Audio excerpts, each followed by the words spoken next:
Hello moneymakers, welcome to today's top 5 market updates. We start today in the USA, where federal officials stressed the need for strengthened guidance about policy ahead. The Federal Reserve on Wednesday released the minutes from its June 9 to 10 meeting, during which it held interest rates steady and said it expects the loose policy to prevail until the economy gets back to normal. Central bankers on the Federal Open Market Committee voted then to hold their benchmark short-term borrowing rate in a range of 0% to 0.25%. In addition to the rate move, the committee also released its expectations for various data points. The median GDP projection for 2020 was a contraction of 6.5%, followed by a 5% increase in 2021 and 3.5% the following year. Next up, U.S. June's nonfarm payrolls are expected to advance when figures are released at 8:30 a.m. Eastern Standard Time. According to a survey of economists, nonfarm payrolls likely increased by 3 million jobs in June, which would be the most since the government started keeping records in 1939. Payrolls rebounded 2.5 million in May, but the 2 months of gains would still pale in comparison to the approximately 22 million jobs that were lost in March and April. Our next update is, U.S. will release its unemployment rate report at 8:30 a.m. Eastern Standard Time. Despite 2 straight months of eye-popping gains, employment would still be about 16.6 million jobs below its pre-pandemic level. The unemployment rate is forecast dipping to 12.3% from 13.3% in May.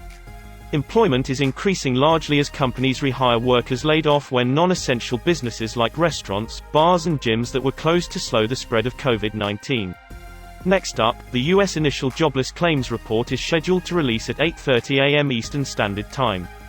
A separate report from the Labor Department is expected to show initial claims for state unemployment benefits likely totaled a seasonally adjusted 1.355 million for the week ended June 27, down from 1.48 million in the prior week. Job gains last month were likely concentrated in the typically low-paying leisure and hospitality industry.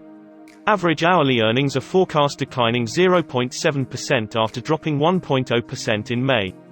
The average workweek is expected to drop to 34.5 hours from 34.7 hours. Our final update is, eurozone releases its unemployment rate for the month of May. The seasonally adjusted rate increased to 7.4% in May from 7.3% in April and 7.1% in March, the lowest level since records began in 1998. The situation was worse for women and youths.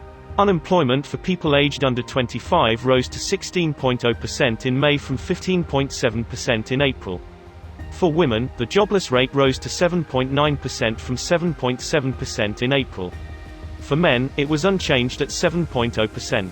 Separately, Eurostat said industrial producer prices fell by 0.6% month-on-month in May and by 5.0% year-on-year, steeper than the market consensus of down 0.5% and 4.8% respectively. Thank you for watching. Subscribe for regular updates. Only on Capital Street FX.